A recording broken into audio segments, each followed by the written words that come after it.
मैं राजेंद्र चौधरी राज e learning परिवार के अंतर्गत आप सभी का हार्दिक स्वागत करता हूं, अभिनंदन करता हूं, आपके दिए गए मान सम्मान का आभार प्रकट करता हूं। Let's start. ठीक नहीं, जो अपने 5th टेस्ट हुआ था उसका जो पूरा वूल डिस्कस करते हुए चलेंगे। उससे पहले एक छोटी सी घोषणा के अंतर्गत भी है जो मैं आपको बता ही रहा था कि ये देखिए, जो 6 नंबर टेस्ट है उसको अपन ने जो किया है अपने 22 अक्टूबर की तारीख की है। पहले 21 अक्टूबर का विचार किया था, फ्राइडे टू फ्राइडे, फिर सोचा कि 23 और 24 उसके बाद में फिर आप दीपावली के अंतर्गत लग जाएंगे। तो 22 अक्टूबर तक आप अच्छे से जितनी चीज़ें कवर हो सकती है पूरा साइकोलॉजिकली इसको देख करके डिज़ाइन किया गया है। आप अच्छे से इसको चीज़ को देख लें, पुराना कुछ रिपीट करते हैं और नेक्स्ट कुछ नया एक्स्ट्रा अपन ऐड करके चलते हैं। देखिए, इसमें प्रमुख राजवंश के अंतर्गत जो पहले गुइल और अपने गुइल और प्रतिहार ये लिए हुए थे, महत्वपूर्ण शासकों की राजनीतिक और उपलब्धियां गुइल और प्रतिहार ले लिए थे। अब इस बार अपन ने चौहान, परमार, राठौड़, सिसोदिया और कछुआ वंशों को ले लिया। आपको देखो, अभी हो सकता है कि सप्ते भर में कुछ थोड़ा सा ज्यादा लगे, पर इसको एक बार गो थ्रू होना जरूरी है। आपको उसके अंतर्गत रीडिंग कर देनी है। फर्स्ट रीडिंग की, सेकेंड रीडिंग के बाद में आपने थोड़े से अंडरलाइन कर दिए और थर्ड रीडिंग के अंतर्गत उसका रिपीट रिवीजन कर दीजिए। इसके बाद में नेक्स्ट राज्य के नीति निर्देशक तत्व, मूल कर्तव्य। अब नया अपन ने जो जोड़ा है राष्ट्रपति को जोड़ दिया है और इसके अंतर्गत संपूर्ण क्रोनोलॉजी आपके इस सिलेबस के अंतर्गत है। अब राजस्थान का जो नगरपालिका अधिनियम है, राजस्थान का नगरपालिका अधिनियम के जो धारा 7 थी उसके 120 से लेकर के अपन ने ये कर लिया है। इसका रिवीजन करना है। नेक्स्ट का पुराना रिवीजन करते हैं, साथ में एक्स्ट्रा कुछ पढ़ते हैं। फिर अध्याय 7 के अंतर्गत धारा 121 से लेकर के 140 तक ये नगरपालिका का जो राजस्व है, जो अध्याय 7 है, ये अपना कंप्लीट हो जाएगा। इसके अलावा अपन ने कुछ इनको जो नियम है, राजस्थान नगरपालिका कार्य संचालन के नियम है 2009, इसको भी अपन टॉपिक को ले रहे हैं। नेक्स्ट ये आपके रिवीजन के अंतर्गत रहेगी। राष्ट्रीय शहरी आजीविका मिशन और स्वच्छ भारत मिशन, इसके जितने भी ऑब्जेक्टिव क्वेश्चन होते हैं, संभव हुआ तो इनके ऑब्जेक्टिव क्वेश्चन आपको साथ साथ में अपन वापस इनका रिवीजन करते हुए भी चलेंगे। आपको इनके एक 2 पेज के अंतर्गत ही इनके जो शॉर्ट नोट्स बना लेने, उन्हीं का रिकॉल करना है। नई चीज कोई चीज आप क्वेश्चन देखते हैं कहीं पे ऐड है तो उसको साथ साथ में ऐड कर देना है। अब देखिए, यदि इस जो सिलेबस है, सिलेबस को अपन देखा जाए तो इसके अंतर्गत ये वाला जो पोर्शन है, ये वाला पोर्शन अपन ने सारा पोर्शन कर दिया है, योजनाएं अपन ने सारी कर दी है। इसके अलावा जो नगरपालिका का राजस्व है, यहां तक अपन पूरा कंप्लीट कर लेंगे। अब इसके अंतर्गत ये चीजों को भी मैंने सोचा है कि पूरा इस प्रकार से जैसे युद्ध के अंतर्गत घेरा जाता है, उसी प्रकार से हम इसको घेरते हुए कंप्लीट कर देंगे। तो नगरपालिका का जो कार्य संचालन नियम है, इस चीज को अपन लेकर के चलेंगे। ये बड़ी मुश्किल से 1 या 2 घंटे की क्लास ही होगी, ज्यादा इसका नहीं है। इसके अलावा जो अपन नगरपालिका के राजस्व को देख लेंगे। यदि इस सप्ताह के अंतर्गत जो टाइम मिला है तो हाउ टू जो रीड अपन जो क्रोनोलॉजी है उसको किस प्रकार से पढ़ते हैं, करंट अफेयर्स कैसे पढ़ते हैं, उसकी क्लास को भी अपन इस बार डिजाइन कर देंगे। फिर जो अपने ज्यादा इसके अंतर्गत नहीं बचेगा, ये चीजें अपने फिर बाद में बचेगी, क्योंकि इनको धीरे धीरे इनके एक साथ में एक चीजें इनको भी साथ साथ में लेते हुए चलेंगे। चलो लेट्स स्टार्ट। टेस्ट के बारे में मैं बताता हूं। ये टेस्ट के अंतर्गत जो अपना टेस्ट रहा था, इसमें जो फर्स्ट, सेकंड, थर्ड ये आपको मोटिवेशन मिले, ऐसा नहीं है कि जो इससे जो 20-21 बाद में जो रैंक आई है, अपने 2 अपने 100 के आसपास अपने लोग टेस्ट के अंतर्गत एनरोल हो चुके हैं। इतने लोगों ने हिम्मत दिखाई है। उन लोगों में से 55 से जो 60 लोगों ने इसके अंतर्गत जो टेस्ट दिया है, इस टेस्ट के अंतर्गत जो अपने रैंकिंग आई है, उन रैंकिंग में जो टॉप के 20 है, उनके मैं थोड़े से नाम आपको देखता हूं। तो देख लीजिए, जो मनोज कुमार जी मीणा फर्स्ट, मुकेश जी मुकेश सेकंड, इन्होंने 42 पॉइंट, इन्होंने 46 पॉइंट आसपास ले गए।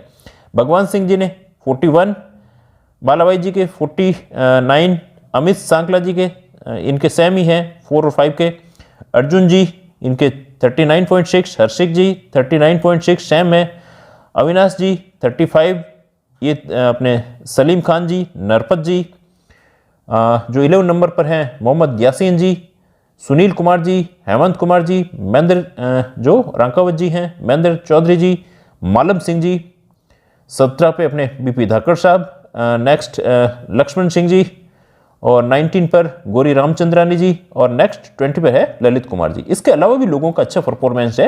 ये सिर्फ आपकी समय की भी बचत हो, पर इसमें आपको थोड़ा सा मोटिवेट होकर के चलना है। चलो, आज मोटिवेशन के लिए सबसे बड़ी कोई चीज एपीजे अब्दुल कलाम अपने आप में ही मोटिवेशन है। और इनकी एक जो पंक्ति है ली है, आज इन्हीं का बर्थडे है, जन्मदिन है, उसी के उपलक्ष्य में और एक बात घटना बताता हूँ। जब ये एक्सपायर हुए थे उस समय की बात है, मेरे साथ ही में कोई कलीग थे, उन्होंने फ़ोन किया था कि सर आज क्या स्कूल में छुट्टी रहेगी क्या। तब मैंने कहा छुट्टी नहीं भाई। इन्होंने कहा था कि जिस दिन उनका एक्सपायर हो उस दिन लोग डबल काम करें। कितना इनके अंतर्गत काम, वर्क के प्रति इनकी भावना थी, डबल काम करें, और इसी प्रकार से हुआ, इनकी कोई छुट्टी उट्टी नहीं हुई थी।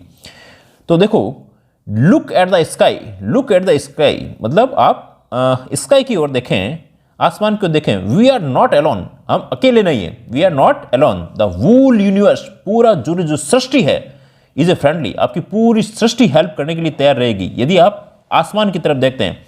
टू अस एंड कॉन्सिपायर, उसके अंतर्गत वो इस प्रकार का एक षड्यंत्र रचेगी। Only to give the best to those who dream और वर्क, उन लोगों के लिए षड्यंत्र रचेगी जो सपने, जिनके सपने हैं और जो काम करते हैं, जो सपने भी लेते हैं और उसके साथ साथ में काम करते हैं। और सपने किस प्रकार के, जो खुली आंखों के द्वारा देखे जाते हैं कि हम ये काम कर जाएंगे।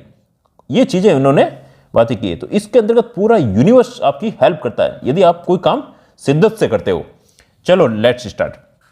अब देखो, अपने जो क्वेश्चन दिए थे, कुछ क्वेश्चन अपन ने जो आरपीएससी का फर्स्ट ग्रेड का पेपर हुआ है वहां से भी अपन ने उठाए हैं, 5 से 6 क्वेश्चन वहां से उठाए हैं। कुछ क्वेश्चन पॉलिटी के हैं, वो अपन ने जो एक कोई पीटीए का एग्जाम हुआ था अधीनस्थ बोर्ड के द्वारा, उसके भी क्वेश्चन लिए हैं, जिससे आपको पूरा जो आरपीएससी कैसे क्वेश्चन दे रही है वो भी आपको पता चले। आज भी जो अपने फर्स्ट ग्रेड के जो जितने भी पेपर हो रखे हैं, जो भी 5 या 6 पेपर फर्स्ट ग्रेड के जीके के हिसाब से होंगे, उन सारे क्वेश्चनों को अपन कहीं न कहीं आपको पेपर के अंतर्गत बिल्कुल रख देंगे, जो आपके सिलेबस के अकॉर्डिंग है। दूसरी चीजें आपको नहीं देखनी, इसीलिए मैं वो चीजें आपको वो चाहे आप नहीं भी देखो तो भी मैं इनमें कहीं न कहीं सारे क्वेश्चन आ जाएंगे। इनकी सारी मेरी पूरी पैनी नजर है, आपको टेंशन लेने की आवश्यकता नहीं है। आदिवर्रा की उपाधि किस राजपूत शासक ने धारण की थी। अब यहां से क्वेश्चन आता है, आदिवर्रा की उपाधि किस राजपूत शासक ने की थी। तो ये अपने आता है इसमें डी, मीर भोज। अब देखो इसमें पढ़ना कैसे होता है, हम इसकी पोस्टमार्टम कैसे करते हैं। तो पोस्टमार्टम के अंतर्गत देखोगे तो भाई आदिवर्रा जो मीर भोज थे, ये थे तो अपने राजपूत शासक थे ही थे, और अपने अब इन्होंने क्या किया था, और ये आई थिंक मीर भोज ये प्रतिहार शासक थे। अब ये 836 से लेकर के 885 तक इनका टाइम पीरियड रहा था। अब इन्होंने और क्या किया था, ग्वालियर प्रशस्ति है ये इन्हीं के द्वारा जो तैयार करवाई गई थी। और भी इन्होंने कई सारे लिटरेचर भी लिखा है, जैसे विद्या विनोद है, श्रृंगार मंजरी है, ये इन्हीं के द्वारा लिखा हुआ था। विद्या विनोद ये इनकी बात आती है। नेक्स्ट बात आती है जो विग्रहराज चतुर है, ये क्या थे, चौहान थे। कौन थे, चौहान थे। और ये अजमेर के थे, ये अजमेर के चौहान थे। और इन्होंने अजमेर के अंतर्गत एक संस्कृत की पाठशाला बनाई थी, संस्कृत की पाठशाला बनाई थी, और उसको बाद में फिर 2.5 दिन का झोंपड़े के अंतर्गत चेंज कर दिया गया था। ठीक ना। अब बात आती है परमार भोज कौन थे, ये मालवा के थे। वत्सराज कौन थे, ये भी प्रतिहार थे। ये नागभट्ट सेकंड के पुत्र थे, नागभट्ट। तो इसका मतलब आपको इनकी एनालिसिस करना है। नागभट्ट सेकंड के पुत्र थे, और प्रतिहारों का वास्तविक संस्थापक भी इन्हें कहा जाता है। वैसे नागभट्ट थे, प्रतिहारों का वास्तविक संस्थापक भी इनको वत्सराज को कहा जाता है। तो हमें हर क्वेश्चन की ऐसे पोस्टमार्टम करोगे तो उसके आसपास क्या चीज बन रही है, कहां से क्वेश्चन बन सकता है, ये अपन चीजों को देख सकते हैं। और इस बार जो क्वेश्चन आए हुए हैं वो राजस्थान बोर्ड की बिल्कुल किताबों से हूबहू, और कई क्वेश्चन के तो ऑप्शन भी चेंज नहीं किए गए, ABCD भी चेंज इन्होंने नहीं किए। तो आपको अच्छे से इनको ध्यान रख करके चलना। अब ये अपने इसके अंतर्गत आए हुए हैं, आरपीएससी के अंतर्गत फर्स्ट ग्रेड के क्वेश्चन बता रहा हूं मैं। प्रतिहार शासक महेंद्रपाल प्रथम और महिपाल का दरबारी कवि था, इसके अंतर्गत लिए हुए हैं। मतलब जो भी क्वेश्चन है अभी आ जाएंगे, आपको क्वेश्चन पता चल जाएगा फर्स्ट ग्रेड के अंतर्गत कौन कौन से क्वेश्चन थे। तो प्रतिहार शासक महेंद्रपाल प्रथम और जो महिपाल है, इनका शासक कौन था, तो राजशेखर था। राजशेखर ने एक अपना लिटरेचर भी लिखा था, इसका नाम था विदसाल भंजिका। विदसाल भंजिका। हरिभद्र कौन थे, तो हरिभद्र जैन दार्शनिक थे। वत्सराज, अभी अपन ने बात की थी वत्सराज के बारे में, ठीक ना। ये वत्सराज नागभट्ट सेकंड का पुत्र था। अब बात आती है कल्लन कौन थे, ये कल्लन कश्मीर के इतिहासकार थे। कश्मीर के हमेशा देखो इसी से क्वेश्चन कहीं कहीं आसपास से क्वेश्चन बनता है। टीचर पेपर पुराने देखता है, उसी से कहीं कहीं बनाने के प्रयास करता है। और इन्होंने संस्कृत के अंतर्गत संस्कृत के अंतर्गत क्या लिखी थी? राज तरंगिणी लिखी थी। ये क्वेश्चन हजारों बार पूछा गया। राज तरंगिणी, राज तरंगिणी, राज तरंगिणी है ना, राज तरंगिणी लिखी थी। और ये क्या बताती है? ये कश्मीर के इतिहास के बारे में कल्हण के द्वारा लिखा गया था। नेक्स्ट देखिए, चंपानेर की संधि किन राज्यों के बीच में हुई थी? अब देखो यहां से क्वेश्चन बहुत ही अच्छा क्वेश्चन बनता है और इसको समझते हुए भी चलना है। देखो यदि अपन राजस्थान का मैप बनाए, राजस्थान का मैप बनाए तो कुछ इस प्रकार से ये राजस्थान का मैप है। ये समझ लीजिए चंपानेर की संधि, देखो पूरी इसकी डिटेल के अंतर्गत देखेंगे 1456 के अंतर्गत हुई थी, 1456 में हुई थी। और इसके अंतर्गत जो शासक थे वो मालवा गुजरात के थे। देखो यहां तो था अपने ये इनका मेवाड़ था, मेवाड़ था। अब बात आती है गुजरात, ये इधर गुजरात आ गया, ये आ गया गुजरात। और इधर देखोगे आप आगे आपके मालवा, एमपी का जो क्षेत्र आता है, ये क्षेत्र था।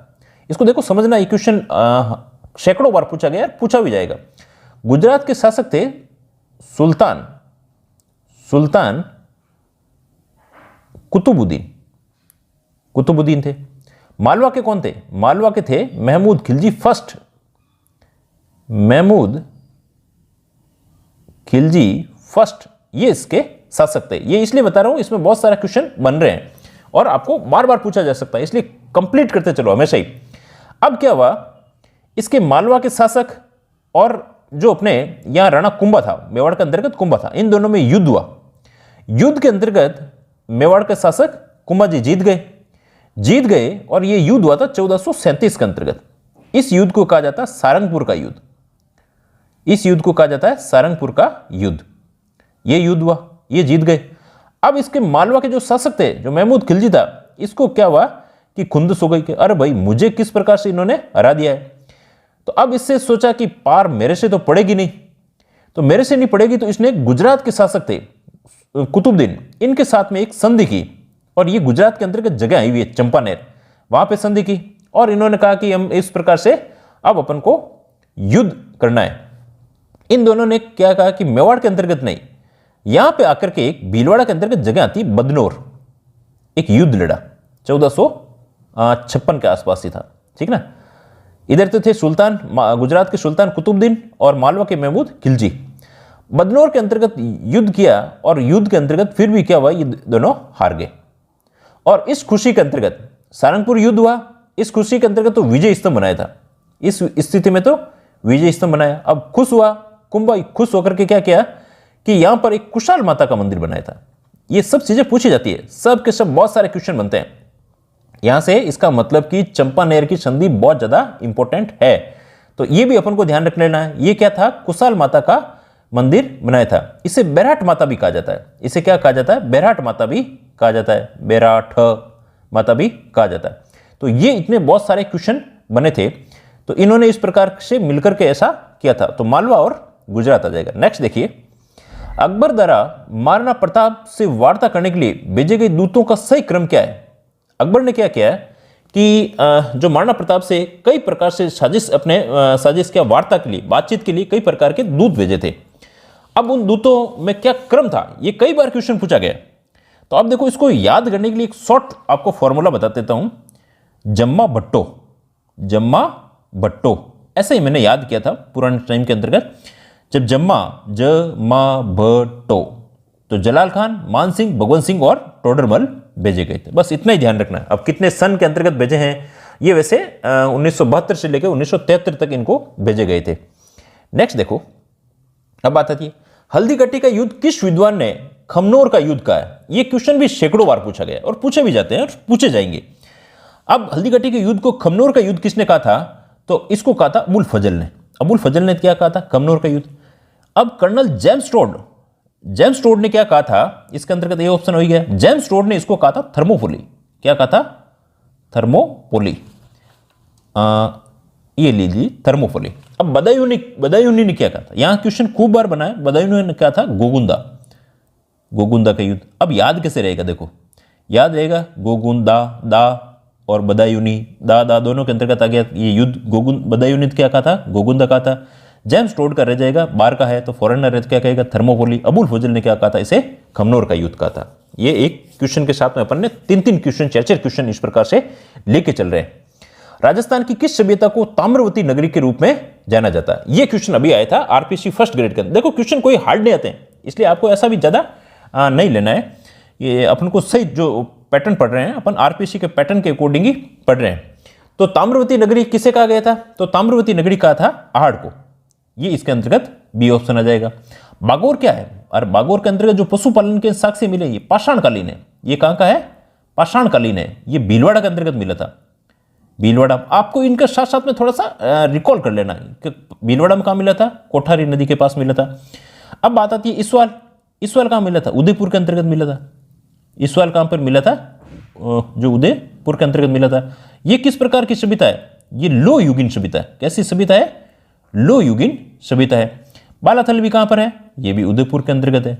उदयपुर के अंतर्गत है। ये भी ताम्रपाषाण है। ये भी ताम्रपाषाण है, परंतु ताम्रवती नगरी किसे कहा गया है? तो आड़ आएगा। सबसे ज्यादा एप्रोप्रिएट कौन सा है? आड़ है। ये भी आपके जो 11 तारीख हुई है, 11 जो अक्टूबर को हुई थी, फर्स्ट ग्रेड का फर्स्ट पेपर उसके अंतर्गत था। गणेश्वर की सभ्यता संस्कृति का महत्वपूर्ण स्थल क्या है? अब गणेश्वर की सभ्यता, गणेश्वर अपन ने वही देखा है, आहड़ के साथ में, इसको साथ साथ में देखा। ये सब के सब जो राजस्थान बोर्ड की किताबें हैं वहां से क्वेश्चन उठाए गए, तो इसमें ताम्रयुगीन आ जाएगा, ए ऑप्शन आ जाएगा। नेक्स्ट क्वेश्चन देखिए, निम्न में से कौन सा स्थान आहड़ सभ्यता से संबंधित नहीं है? अब देखो आहड़ सभ्यता से कौन सा नहीं है। अब इसमें क्वेश्चन देखो आरपीसी भी क्या मानेगी वो तो अलग चीज है। बाकी देखो एक तो है राजसमंद। राजसमंद ये तो बिल्कुल इसी से संबंधित था, गिलुंड था। और गिलुंड और भगवानपुरा उसी के पास पास में आए हुए हैं। ये उदयपुर के अंतर्गत आया हुआ है। उदयपुर के अंतर्गत आया हुआ है। अब ये जो रोजड़ी है, रोजड़ी आया हुआ है, वैसे गुजरात के अंतर्गत आया। रोजदी जो गुजरात के अंतर्गत आया हुआ है, ये भी हड़प्पा सभ्यता का था। अब यहां पे भी ताम्रयुगीन सभ्यता मिले होंगे। अब आबानेरी तो बिल्कुल ही अलग है। आबानेरी के अंतर्गत तो दौसा के अंतर्गत जगह आई हुई है, इसका इससे कोई संबंध नहीं है दौसा के अंतर्गत। और यहां पर क्या है, कई ये भी क्वेश्चन बार बार पूछा हुआ आबानेरी वाला, चांद बावड़ी है।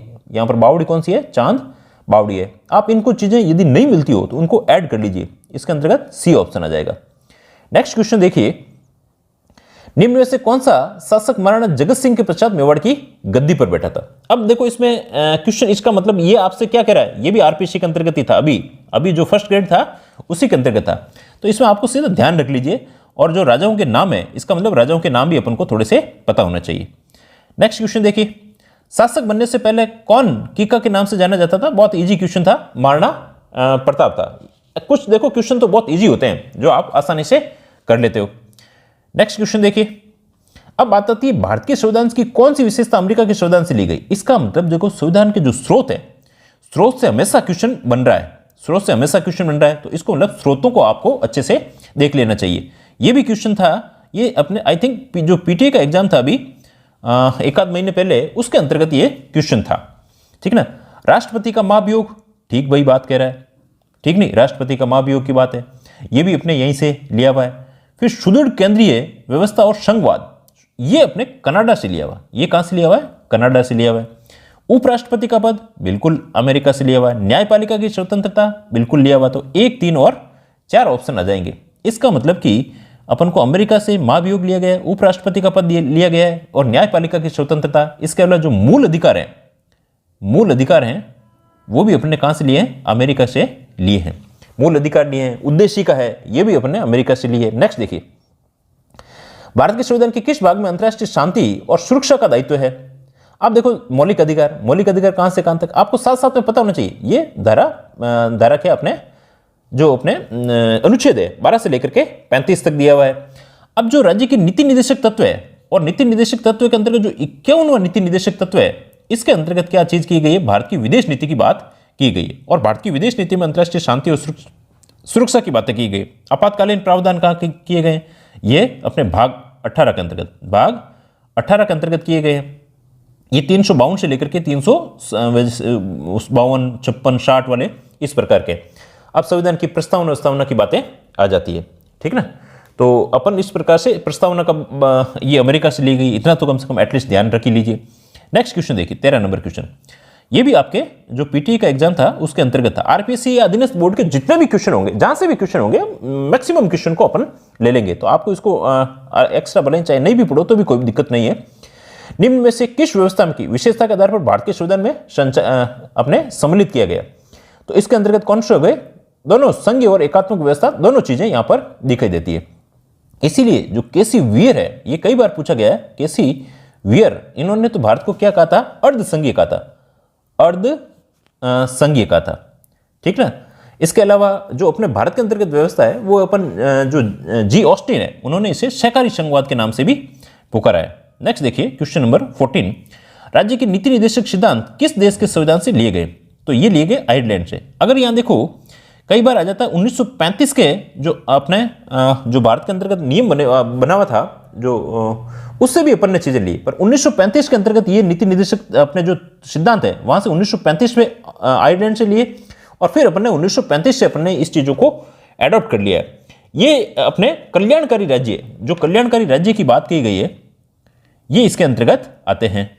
ये नीति निर्देशक सिद्धांत कल्याणकारी राज्य, ये भारत और आयरलैंड के अंतर्गत इस प्रकार के सिद्धांत लिए हुए। नेक्स्ट क्वेश्चन देखिए, डॉक्टर भीमराव अंबेडकर ने निम्नलिखित अधिकारों में से किसी संविधान के हृदय और आत्मा का, यह भी पीटीआई के अंतर्गत आया हुआ था। देखो अधीनस्थ बोर्ड जितने कितने क्वेश्चन आ रहे हैं उनको अपन लेकर के भी चल रहे हैं। ये 14 से लेकर के 18 के अंतर्गत था।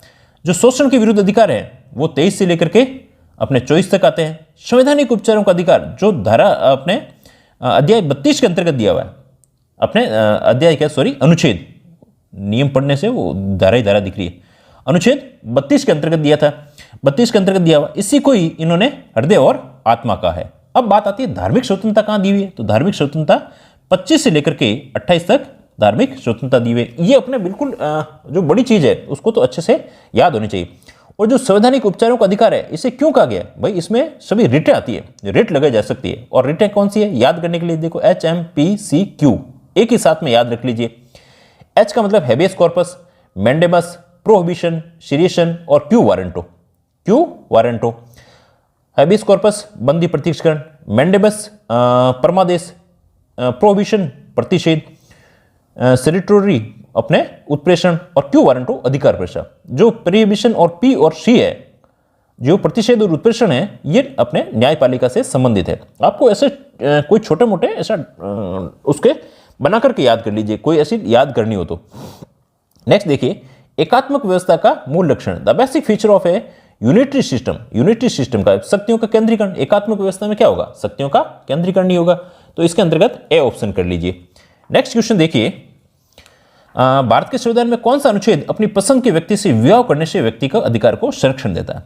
ये बात आती है अपने किसके अंतर्गत आती है? तो भाई 19 तो क्या कहता है? वाक और अभिव्यक्ति की स्वतंत्रता, बोलने की स्वतंत्रता है, वाक एवं अभिव्यक्ति की स्वतंत्रता दी हुई है। अनुच्छेद 21 में क्या दिया हुआ है? इसमें प्राण एवं दैहिक स्वतंत्रता दी हुई है, प्राण एवं दैहिक स्वतंत्रता दी हुई। इसमें खूब प्रकार की दी हुई है, कम से कम 70 से 80 प्रकार की इसमें स्वतंत्रताएं शामिल की गई है। आप देखोगे किसी का कोई फोन टैप कर रहा है तो बिल्कुल धारा अनुच्छेद 21 के तहत आएगा, संरक्षण मिलता है।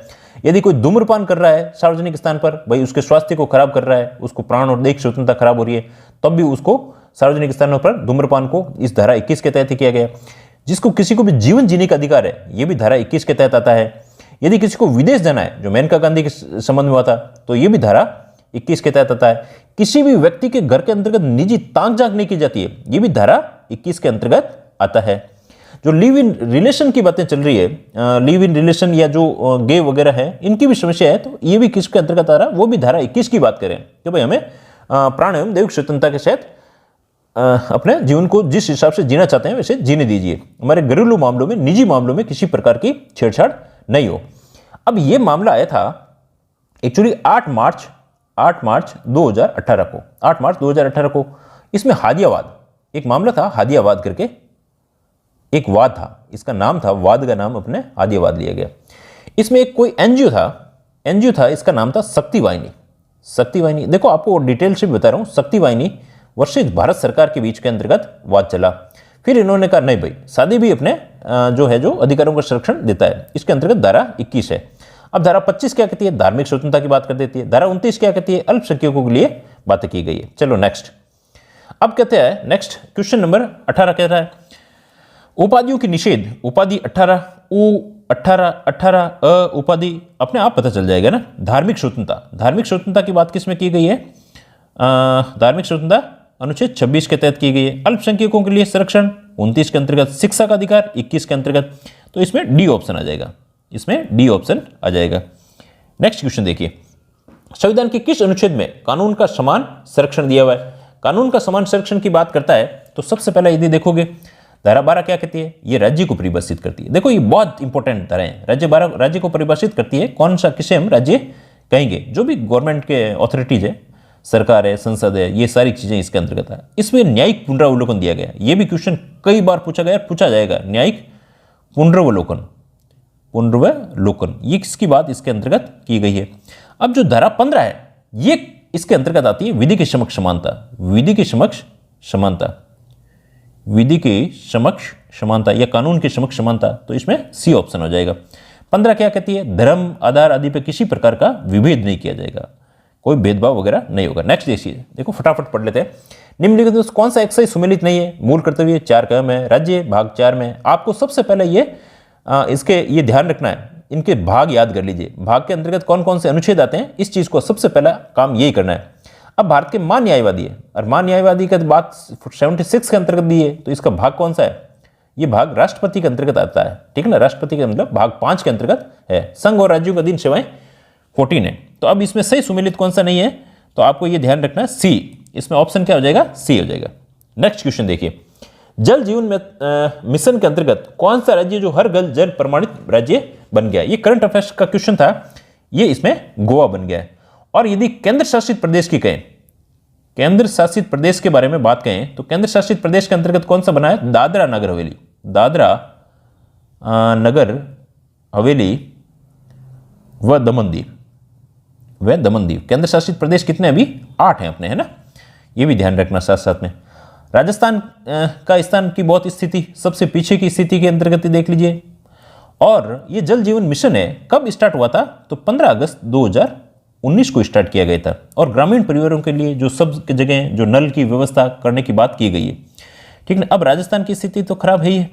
अब इसके अलावा ये पूछा जा सकता है, राजस्थान के अंतर्गत जल जीवन मिशन ये जल शक्ति मंत्रालय के अंतर्गत आता है। और राजस्थान के इसके अंतर्गत जो मंत्री हैं वो हैं गजेंद्र सिंह जी, जोधपुर के हैं गजेंद्र सिंह जी, ठीक है ना। चलो नेक्स्ट, भारत के में कौन सा राज्य विश्व का सबसे बड़ा तीर्थ सोलर प्लांट बनेगा? तो ये एमपी के अंतर्गत सबसे बड़ा इस प्रकार का बन रहा है। और बन कहाँ रहा है? ये नर्मदा नदी पर बन रहा है। और नर्मदा नदी के जो ओंकारेश्वर बांध है, ओंकारेश्वर बांध पर किस प्रकार का बन रहा है? तेरहवा बन रहा है। कैसा बन रहा है? तेरहवा अपने विश्व का सबसे बड़ा बन रहा है, इसलिए ध्यान रख लेना इसको। नेक्स्ट क्वेश्चन देखिए, प्रोजेक्ट चीता के तहत कौन सा कारपोरेट समर्थन कर रहा है? तो इंडियन ऑयल कर रहा है। सी ऑप्शन इसके अंतर्गत देख लीजिए। ये जो चीते हैं अपने नामीबिया के द्वारा लाए गए हैं, और जो एमपी के अंतर्गत है कुन्नू जो राष्ट्रीय उद्यान है वहां पर इनको रखा जाएगा।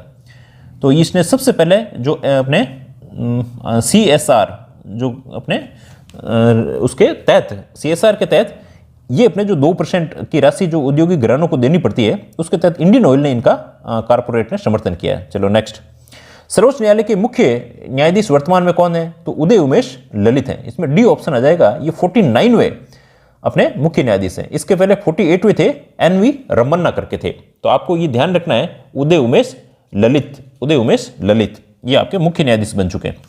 नेक्स्ट देखिए, उपराष्ट्रपति का चुनाव निर्वाचक मंडल द्वारा किया जाएगा। इसका किसके अंतर्गत उल्लेख किया गया है? तो ये ध्यान रखना, निर्वाचक मंडल की बात आती है तो सी ऑप्शन आ जाएगा। 62 में क्या दिया हुआ है? राष्ट्रपति पद की कोई रिक्तता से बात कही। उपराष्ट्रपति की बात किसके अंतर्गत की गई है? उपराष्ट्रपति, यहां आप कंफ्यूज हो जाओगे आप, है ना। उपराष्ट्रपति की बात 63 के अंतर्गत की गई है। और 48 तो अपने जो नीति निर्देशक तत्वों का है, इसमें कृषि पशुपालन से संबंधित चीजें आती है। नेक्स्ट देखिए, राजस्थान नगरपालिका अधिनियम में नगरपालिका में संपत्ति नीति होना निम्न में से, देखो ये धाराएं इसी प्रकार से याद होगी। ये क्वेश्चन बहुत सारे करोगे आप, साथ साथ में प्रैक्टिस करोगे, याद करोगे, प्रैक्टिस करोगे, इसी से याद हो जाएगी। तो ये धारा 68 के अंतर्गत दी हुई है। बहुत सारी बार अपन ने इसको डिस्कस किया है। अब 101 क्या कहती है? ये नगरपालिका के साथ साथ में खूब बार रिवीजन करना है। नगरपालिका के आंतरिक राजस्व, नगरपालिका के आंतरिक राजस्व से संबंधित है। 78 क्या कहती है? ये राज्य सरकार की जो वित्तीय सहायता करती है उसके बारे में कहती है। और जो 107 है, 107 क्या कहती है? करारोपण में छूट है। किस किस को करारोपण के अंतर्गत छूट है? जो सरकारी संस्थान है उनको करारोपण के अंतर्गत छूट है। पर जो 26 जनवरी 1950 से पहले भी टैक्स दे रहे हैं उनसे टैक्स लगेगा भाई। नेक्स्ट देखो, राजस्थान नगरपालिका अधिनियम 2009 की धारा 106, बहुत सारे क्वेश्चन साथ में दे रहे हैं। 106 के तहत 106 में क्या लिखता है? विकास, प्रभार और पुनर्विकास का लगता है। किससे लिया जाएगा भाई? विकास प्रभार और पुनर्विकास की बात कर रहा है। पुनर्विकास में विकासकर्ता डेवलपर से तो इसके अंतर्गत लिया नहीं जाएगा, प्रभार नहीं लिया जाएगा, ये भी बात नहीं है। जो पुनर्विकास के सभी निवासी हैं इनसे लिया जाएगा, सी ऑप्शन इसके अंतर्गत आ जाएगा। नेक्स्ट क्वेश्चन देखिए, राजस्थान नगरपालिका अधिनियम 2009 के तहत यदि कोई कर अधिरोपण गजट 5 सितंबर को किया गया तब कब लगेगा? तो ये त्रैमासिक लगता है, तो त्रैमासिक के हिसाब से 1 अप्रैल, 1 जुलाई, 1 अक्टूबर, इससे आगे की डेट कौन सी आ रही है? 1 अक्टूबर आ रही है, तो 1 अक्टूबर को लगेगा। नेक्स्ट इसके अंतर्गत ऐसा कौन सा होता है? 4 डेटें होती है, तो 1 जनवरी होती है ना। यदि अप्रैल को नहीं लगाए तो और फिर आगे चला गया तो इन डेटों में से किसी डेट को लग सकता है। ये इसके अंतर्गत कर अधिरोपण की क्वेश्चन, अच्छा क्वेश्चन है, आपको थोड़ा सा इसमें माइंड भी लगाना था। राजस्थान नगरपालिका अधिनियम 2009 के तहत कर को स्थगित करने या सुधार करने की शक्ति धारा 111 मैंने कहा था 111 रोक दे दो, कौन देगी? राज्य सरकार, ठीक नहीं। 112 के अंतर्गत नगरपालिका को इस प्रकार से स्थगित या सुधार करने की शक्ति दी गई। नेक्स्ट देखिए क्वेश्चन नंबर 30, राजस्थान नगरपालिका अधिनियम 2009 की 113 के अंतर्गत कर निर्धारकों की नियुक्ति कौन करता है? तो कर निर्धारकों की नियुक्ति कौन करेगा? राज्य सरकार, और राज्य सरकार चाहे तो उसको अतिरिक्त कुछ दूसरा काम भी दिए जा सकते हैं। नेक्स्ट देखिए, राजस्थान नगरपालिका अधिनियम 2009 के तहत धारा 115 में संशोधनों के प्रयोजन की सूचना नियत समय में। अब बात आती है कि संशोधन की सूचना का नियत समय क्या है? भाई आपने कोई संशोधन किया, कोई नया मकान बना दिया या इसके अंतर्गत बन गया या उसके अंतर्गत रहने लगे, जो भी स्थिति है, या फिर आपने इसका एनलार्ज कर दिया, नए और इसके अंतर्गत कोई एक्सटेंशन कर दिया है, या इसका पूरा नए सिरे से बना रहे हैं इसको ध्वस्त करके। अब इस स्थिति का नियत समय कब होगा? इनको सूचना करनी होगी आपको नगरपालिका को, और 1 मास के अंतर्गत आपको जो नियत समय की सूचना है 1 मास के अंतर्गत करनी पड़ती है। नेक्स्ट क्वेश्चन देखिए, राजस्थान नगरपालिका अधिनियम 2009 की धारा 114, धारा कौन सी आ रही है? 114 के तहत कर निर्धारकों को भूमि और भवन की कति भी जानकारी न देने या विफल रहने पर कितना वसूल? धारा 114 के अंतर्गत देखो, एक तो ये चीज बता रहा हूं मैं कि कोई भी कर निर्धारक से पूछा कोई भूमि के या भवन के बारे में कि भाई ये मैं सूचना दो, अब वो सूचना नहीं देता है या सूचना देने में विफल रहता है, तो जो कर निर्धारक है वो उस पर जो टैक्स लगाता है, जो कर लगाएगा वो सर्वोत्तम विवेक बुद्धि के अनुसार लगाएगा। इसके अंतर्गत किसी प्रकार का ऐसा निश्चित नहीं किया गया, इसमें डी ऑप्शन आ जाएगा। नेक्स्ट क्वेश्चन देखिए, राजस्थान नगरपालिका अधिनियम 2009 की धारा 89 के तहत कौन सा अतिशेष धन सामान्य लेखा में हस्तांतरण नहीं किया जाता? स्वच्छता हेड, बाकी सारे हेड हो जाते हैं, कार्यालय खर्च ये भी हो जाता है। अब इसमें जो वाणिज्यिक परियोजनाओं से है, जो कमर्शियली प्रोजेक्ट है, कमर्शियली प्रोजेक्ट का जो हेड है वो हेड कभी भी चेंज नहीं होता है। ये किसके अंतर्गत आ रहा है? तो 89 के तहत इस प्रकार की बात की गई। नेक्स्ट देखिए 34 क्वेश्चन देखिए, राजस्थान नगरपालिका अधिनियम 2009 के तहत जल निकास और मल वहन की व्यवस्था निम्न में से किस प्रकार का कर है? जल निकास और अपने मल विकास की बात कही गई है, किस प्रकार का कर है? तो ये कर है जो उपयोगिता, जो यूजर, भाई इसका काम क्या कर रहा है? यूजर कर रहे हैं ना, यूजर चार्जेज है, किस प्रकार का है? उपयोगिता कर है, यूजर चार्जेज है, बी ऑप्शन इसके अंतर्गत हो जाएगा। नेक्स्ट देखिए 35 के अंतर्गत अंतरित के नाम नगरपालिका रजिस्ट्री में प्रतिस्थापन किया जाना निम्न में से किस धारा के अंतर्गत है? भाई जिसने जो ट्रांसफर कर दिया है, ट्रांसफर के तहत अब कौन सी धारा आएगी? तो इसमें किस धारा के अंतर्गत आएगा? तो धारा 118 आ जाएगी, इसके अंतर्गत धारा क्या आ जाएगी? 118 आ जाएगी। अब बात आती है कि 120 में क्या है? 120 के अंतर्गत क्या है?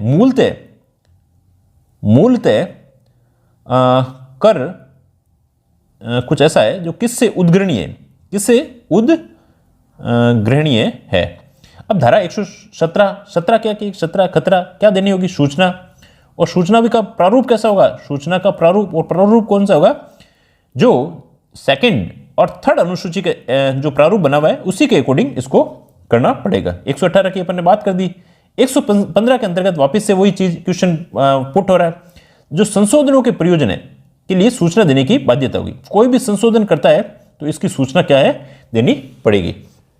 नेक्स्ट क्वेश्चन देखिए, राजस्थान नगरपालिका अधिनियम 2009 की धारा 107 के तहत करारोपण में छूट प्रदान किसको नहीं है? भाई करारोपण में किसको छूट किसको नहीं है? ऐसी संपत्ति जो नगरपालिका में निहित है, बिल्कुल नहीं होगा।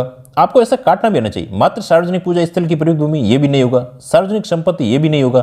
14 मीटर से अधिक कोई भी ऊंची आवासीय भूमि या गैर आवासीय भूमि है तो वहां पर इस पर छूट नहीं मिलेगी, इस पर टैक्स लगेगा भाई, है ना। तो नेक्स्ट आता है राजस्थान नगरपालिका अधिनियम 2009 की धारा 105 के तहत फीस और जुर्माना उद्गृहित करने की शक्ति किसमें है? जो फीस और जुर्माना की बात आती है, ठोस अपशिष्ट की बात आ रही है, जल निकास की आ रही है, लोक मार्गों की आ रही है, इस पे फीस नहीं ली जाती, इन चीज़ों पे फीस नहीं ली जाती।